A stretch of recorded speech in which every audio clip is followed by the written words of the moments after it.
Los candidatos de todos los partidos han sido bastante remisos a hacer conocer las propuestas en lo previsional. Nosotros como Comisión Previsional del Frente Cívico queremos que se conozca, digamos que en primer lugar tenemos algunos conceptos claros que definen, digamos, toda una política. Primero, el Estado provincial no puede estar ausente, no se puede desentender, debe tener un compromiso con los jubilados y pensionados. En segundo lugar, el Estado tampoco puede ser evasor. Nos referimos que en la conformación de los salarios de los activos tengan carácter remuneratorio, que sean sujetos a aporte, que no tengan ítem en negro. Por lo tanto, todo lo que percibe el activo se traslade al pasivo. También entendemos que lo previsional, al igual que la problemática educativa o la problemática sanitaria, no pueden ser medidos con un mero criterio economicista, como una ecuación contable meramente, sino que esto entra dentro de los derechos humanos, los derechos previsionales son derechos adquiridos que están contemplados como garantía constitucional. Entonces, el doctor Luis Alfredo Juez ha hecho el anuncio públicamente que va a levantar la emergencia previsional, y eso tiene un correlato muy importante. Significa que no vamos a derogar todos los decretos y leyes que sean inconstitucionales, que hayan venido violando la Constitución. Nosotros vamos a ser acérrimos defensores de esa postura, y en ese punto queremos destacar por qué. Nosotros entendemos que el Estado tampoco puede ser un ente solitario, infalible. No queremos caer tampoco en ese extremo, sino que al contrario. Lo que nosotros vemos que tendría que la Caja de Jubilaciones tener un directorio democrático como lo prevé la Carta Orgánica. Ustedes fíjense que el bipartidismo de la época de Mestre, de la Sota y también Schiaretti ha tenido la Caja de Jubilaciones, Pensiones y Retiro de Córdoba intervenida con una administración de facto. Por lo tanto, sus únicos, exclusivos y legítimos dueños, que son los aportantes activos y pasivos, no han tenido la participación que se merece. Por otro lado, en el manejo de los fondos también reclamamos que tiene todo el derecho ese aportante a tener acceso a la información, saber los verdaderos, y pongo el acento en esto, estados contables y balance que tenga la Caja o el ANSES. En este caso también creemos que rige para el orden nacional. En ese manejo de fondos hay que determinar, por ejemplo, que las personas intervinientes, digamos, en representación legítima de los jubilados, puedan, por ejemplo, auditar, controlar el grado de morosidad que puede tener un ente oficial. Cuando digo ente oficial me refiero al propio Estado o un ente privado. Para que ustedes tengan una dimensión, una idea, el cordobés hace un esfuerzo mayor que el porteño, hace un 18% de aporte personal, y ese 7% por el último convenio de armonización quedó encuadrado en un instituto que se llamó Fondo Complementario. Nosotros hicimos un estudio con los empleados de la Caja. El Fondo Complementario recaudó desde enero del 2003 hasta julio del 2008 3.000 millones de pesos. Nunca el gobierno de la provincia rindió cuenta de eso. Todo porque tiene un señor Giordano que es un interventor que actúa per se unilateralmente.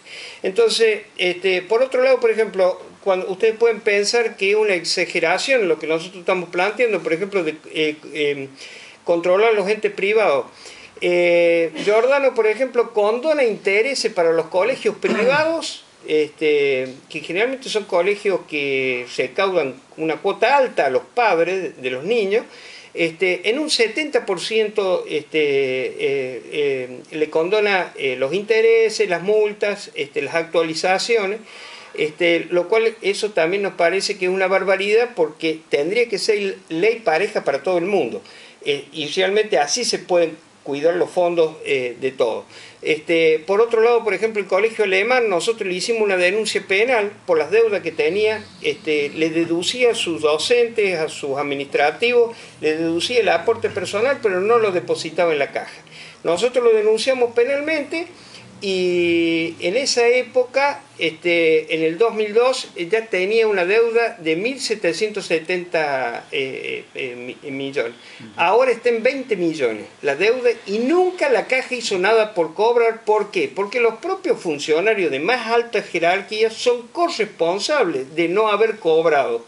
Entonces, esto yo lo describo de esta manera para que la gente entienda que la Caja, si estuviera controlada por todos los sectores, aportantes activos, pasivos y el propio Poder Ejecutivo, mancomunadamente, entre todos, las cosas funcionarían mucho mejor y evitaríamos todos estos disloques, ¿no es cierto?, que nos encontramos, por ejemplo, que una Caja que hoy no tiene un cuerpo de verificadores contables y previsionales, que son inspectores y van a las municipalidades del interior, a las comunas, y ven, por ejemplo, si tienen empleos en negro.